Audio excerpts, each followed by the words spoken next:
आज 12 फरवरी 2025 बड़े मंगलमय ऐसे माघ पूर्णिमा का ये दिन है। और इस माघ पूर्णिमा के निमित्त हमने आज सुबह ही सर्वोदय महाबुद्ध विहार में हमारे भिक्षुगण सभी हम उठकर 5 बजे उठकर 5:30 बजे हमने वंदना और मंगल मैत्री अभी हम करेंगे। वंदना ली, सबको आशीर्वाद दिया और भी आशीर्वाद देंगे। ये माघ पूर्णिमा का जो दिन है ये बड़ा ही महत्वपूर्ण ऐसा ये दिन बुद्ध शासन में माना जाता है, क्योंकि ये पूर्णिमा के दिन पर बड़ी महत्वपूर्ण ऐसी घटनाएं बुद्ध के जीवन से घटित हुई है। अब ये माघ पूर्णिमा के दिन तथागत भगवान बुद्ध एक बार वैशाली में रहते थे और वैशाली में रहते समय उन्होंने इसी पूर्णिमा के दिन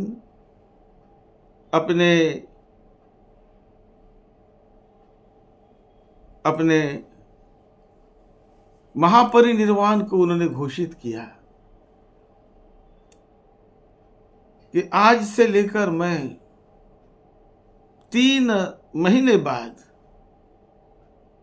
आने वाले वैशाख पूर्णिमा के दिन मेरा महापरिनिर्वाण होगा। ऐसी अपने मृत्यु की घोषणा उन्होंने आज जैसे ये माघ पूर्णिमा के दिन ही की थी, इसलिए इसका अपना बहुत बड़ा महत्व है। बुद्ध जानते थे, अपने मृत्यु को जानते थे, अपने जन्म लेने को जानते थे। अरहत भी जो अरहत बनते हैं वो अपने मृत्यु को जानते हैं कि कब मेरी मृत्यु आने वाली है। उनकी मृत्यु इच्छित होती है, वो जानते हैं कब मेरी मृत्यु आने वाली है। और उसको जानते हुए तो मृत्यु का उन्हें दुख नहीं होता है। जैसे सामान्य आदमी को मृत्यु का दुख होता है, वैसे अरहतों को दुख नहीं होता है। मृत्यु ये तो आनंद देने वाली उनके लिए बात होती है, क्योंकि उन्होंने परम मुक्ति को पा लिया, निर्वाण पद का जीते जी साक्षात्कार कर लिया और निर्वाण की अवस्था में वो जी रहे हैं, बड़े मंगलमय आनंदमय ढंग से जी रहे हैं। और जब उनकी मृत्यु आती है नजदीक, तो कुछ महीनों पहले, कुछ हफ्ते पहले, कुछ दिनों पहले उन्हें वो मालूम हो जाता है अरहतों को कि आज से इतने दिनों के बाद मेरी मृत्यु हो जाएगी। तो तथागत भगवान बुद्ध ने 90 दिन के पहले, 3 महीने पहले अपनी मृत्यु को घोषित कर दिया। और उसके बाद वो वैशाली में घोषित किया और वैशाली से फिर कहाँ मुझे अंतिम सांस लेनी है, ऐसी जगह को ऐतिहासिक ढंग से सोचते हुए वे अपने यात्रा पर संघ के साथ निकले। और वैशाली से निकलकर वे कुशीनगर आते हैं। बड़ी लंबी यात्रा है और कुशीनगर में उन्होंने अपना प्राण त्याग दिया, शरीर त्याग दिया और परम निर्वाण, महापरिनिर्वाण की अवस्था में वो प्रतिष्ठित, समर्पित हो गए। तो ये बड़ा ही महत्व का ऐसा क्षण उनके जीवन का होता है, सभी के जीवन का होता है। कि मृत्यु पर कैसे विजय पाए, कैसे अपने जीवन के परम वास्तविकता को जान ले, अपने मन पर पूरी तरह कैसे कंट्रोल कर ले, कैसे उस पर काबू पाए कि वो मेरा मन अपने ढंग से नहीं चलेगा, वो मेरे मन से, मेरे ढंग से चलेगा, मैं उन्हें जहां चाहे ले जाऊंगा। इस प्रकार की अवस्था का साक्षात्कार करना ये परम फल पाने की अवस्था होती है। इस पूर्णिमा के दिन तथागत भगवान बुद्ध ने धम्म सेनापति अरहत सारिपुत्र को विधिवत संघ का सेनापति करके घोषित किया था। ये सारिपुत्र भी बहुत बड़े धनी परिवार से थे। 80 करोड़ की धन संपदा उनके घर में थी। नौकर चाकर, धन दौलत, जमीन जायदाद, बहुत कुछ था उनके घर में।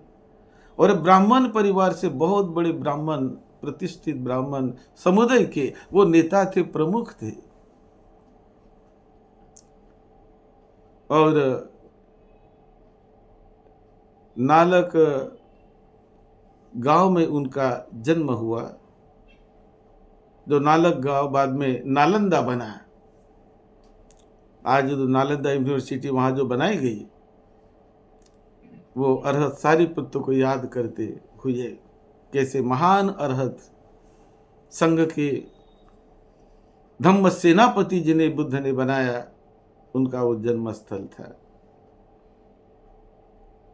और उसके साथ उन्होंने अरहत महामोग्गल्लायन को धम्म सेनापति में प्रतिष्ठित किया, उपसेनापति। ये तो धम्म सेनापति सम्राट अशोक और महामोग्गल्लायन जो सारिपुत्र के बचपन से बड़े अच्छे वो मित्र थे, दोनों भी।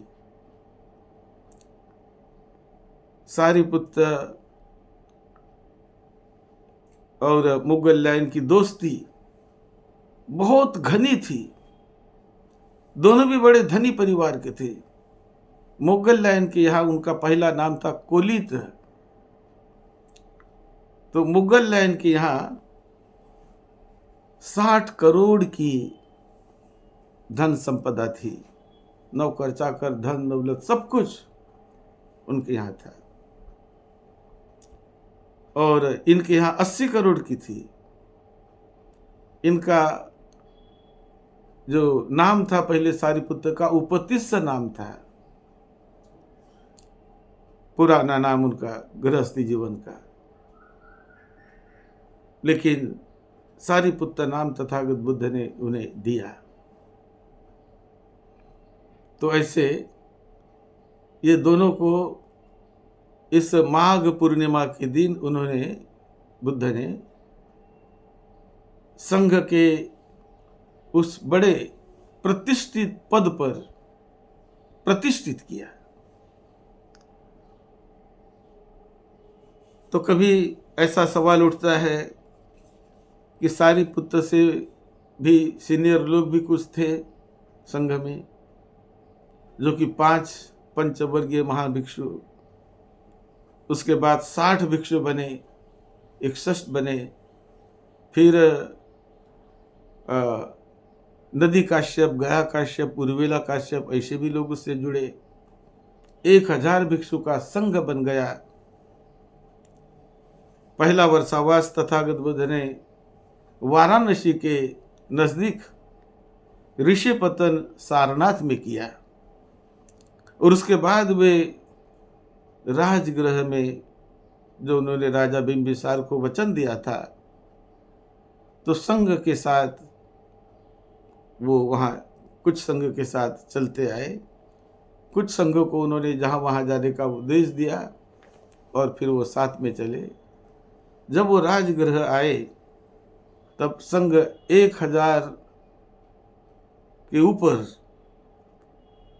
संग हो गया था, क्योंकि ये जो गया काश्यप, उर्मिला काश्यप, नदी काश्यप, इनके 500 शिष्य, एक के 500, एक के 300, एक के 200, ऐसे दोनों के 1000 शिष्य थे।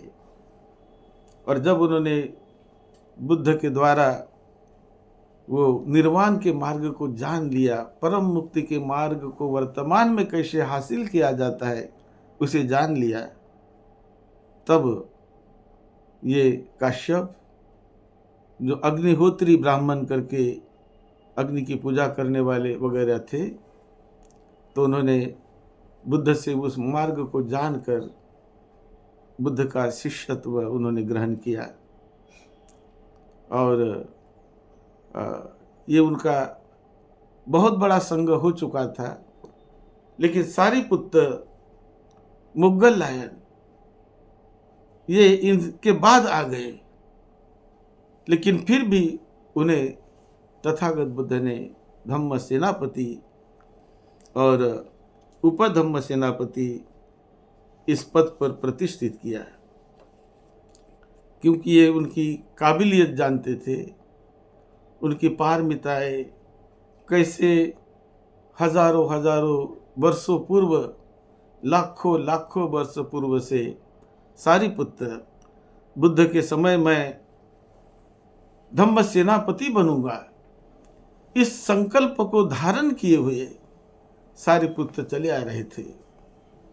ये बुद्ध जानते थे, और इसीलिए इस जन्म में बुद्ध ने उनको जानकर, पहचान कर, उनकी जो अपेक्षा थी उन्हें पूरा किया और धम्म सेनापति का उन्हें दर्जा दे दिया। केवल धन दौलत से ही परम सुख नहीं मिलता। आज लोगों की भावना हो जाती है कि जिनके पास बहुत अधिक धन है वो बड़ा सुखी, बहुत जमीन जायदाद है, बहुत संपत्ति है, बहुत आनंदी, बहुत सुखी, ऐसे कुछ लोगों की धारणा हो जाती है। लेकिन ऐसा नहीं है, ऐसा नहीं है। धन दौलत ये सुख शांति भी देता है।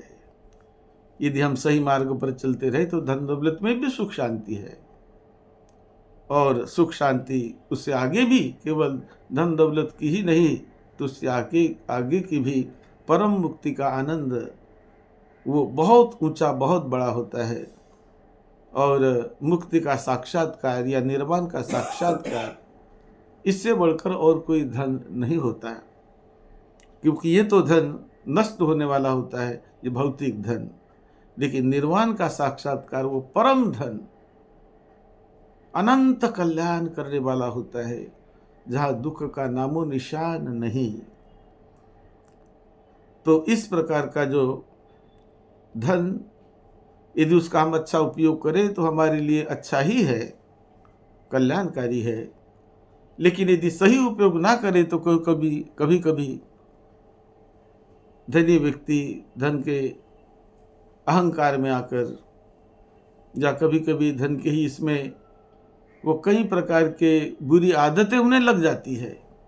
नशा पानी की आदतें, तो कोई बुरी आदतें, और ये बुरी आदतें धन दौलत के कारण कभी लग जाती है।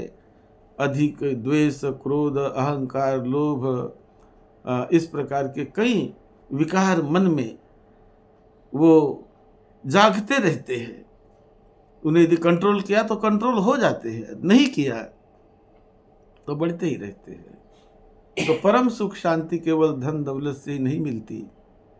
परम सुख शांति मिलती है कि मैंने मेरे विकार को कितना निकाल दिया मन से।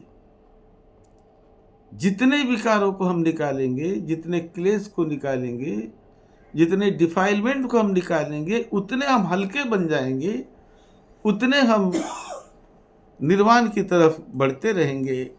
निर्वाण का मतलब ये राग, द्वेष, लोभ, दोष, मोह आदि सबसे पूरी तरह मुक्ति हो जाना, उसका ज्यादा आकर्षण नहीं हो जाना, ऐसा जीवन। और वो जीवन अरहतों का कि जहां अनंत करुणा, अनंत मैत्री, अनंत प्रेम, अनंत सेवा भाव, करुणा, मैत्री और मुदिता, ये 4 गुणों पर अरहत व्यक्ति प्रतिष्ठित हो जाते हैं।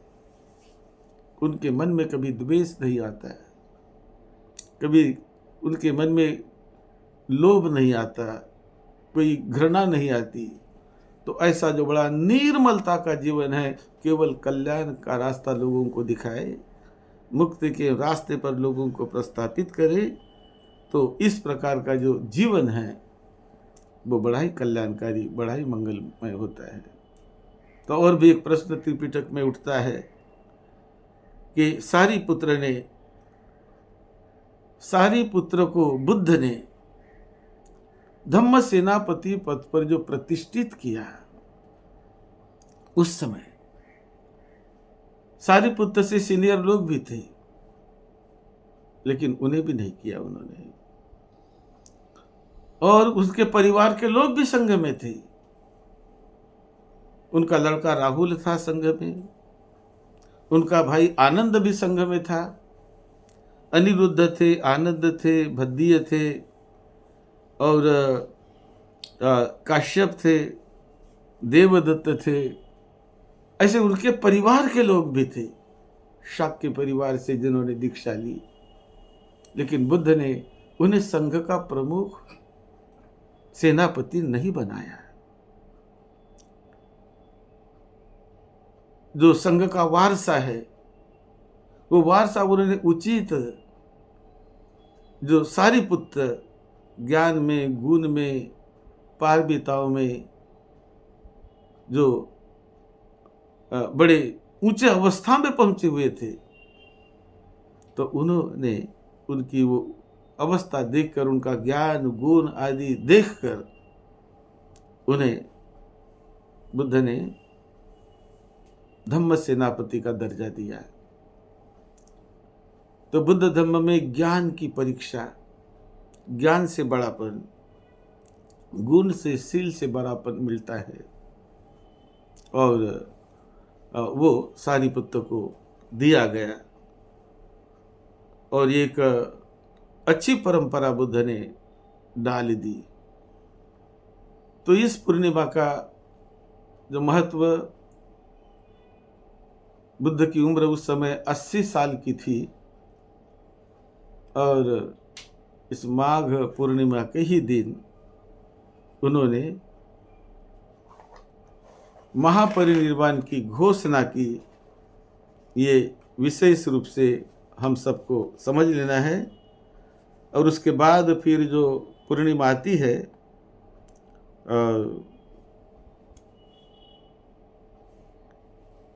उसके बाद ये जो माघ पूर्णिमा फरवरी में आती है, फिर उसके बाद आती है फाल्गुन पूर्णिमा, जो मार्च महीने में आती है, और उसके बाद है चैत्र पूर्णिमा, वो अप्रैल में आती है, और वैशाख पूर्णिमा वो मई में आती है।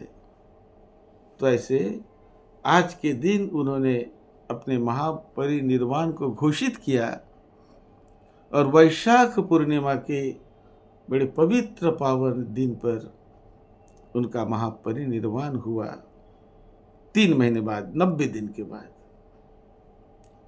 ये विशेष हमारे भिक्षु संघ को और सभी को इसका पता है, ये जानते हैं कि बुद्ध का जन्म भी वैशाख पूर्णिमा के दिन हुआ, लुम्बिनी वन में। और उन्हें ज्ञान की प्राप्ति भी उम्र के 35वें साल में वैशाख पूर्णिमा के दिन बुद्ध गया में हुई, और फिर उनका महापरिनिर्वाण भी वैशाख पूर्णिमा के दिन हुआ। आज है माघ पूर्णिमा। तो ये माघ पूर्णिमा के दिन उन्होंने घोषित किया था कि मेरा महापरिनिर्वाण आज से लेकर 3 महीने बाद वैशाख पूर्णिमा के दिन होगा। ये विशेष बात आज के पूर्णिमा से जुड़ी हुई है।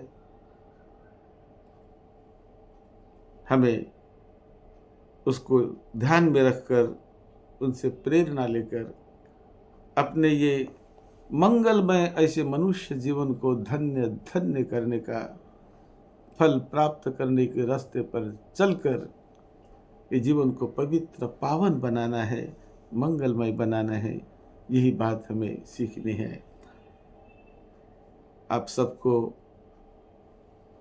धम्म से ऊर्जा मिलती रहे, प्रेरणा मिलती रहे, मंगलमय मार्ग पर चलकर आप अपने इस मनुष्य जीवन को धन्य धन्य करें। वो धन्य धन्य होता है अपने अभ्यास से, अपने ज्ञान से, अपने आचरण से, अपने सील से, समाधि से, प्रज्ञा से, उनकी प्राप्ति से वो जीवन धन्य बनता है। तो आपका जीवन धन्य धन्य बने, पवित्र पावन आपका जीवन बने। यही मंगल मैत्री के साथ आज माघ पूर्णिमा के दिन हम आपको विशेष त्रिरत्न की मंगल मैत्री हमने दी है, भेजते हैं। आप सबका मंगल हो, आप सबको निरोगत्व मिले, लंबी उम्र मिले, सुख शांति मिले। यही मंगल मैत्री के साथ सद्धम्म की सेवा में, आपकी सेवा में डॉक्टर भदंत राहुल बोधि महाथेरो। आप सबका मंगल हो। साधु साधु साधु साधु। मंगल। आप इस सीडी को सब्सक्राइब करिए, लाइक करिए, शेयर करिए, अपने दोस्त मित्रों को, परिवारजनों को, सगे संबंधियों को बताइए और लाभ लीजिए धम्म का। धन्य करें अपने मानवीय जीवन को। मंगल हो, मंगल हो।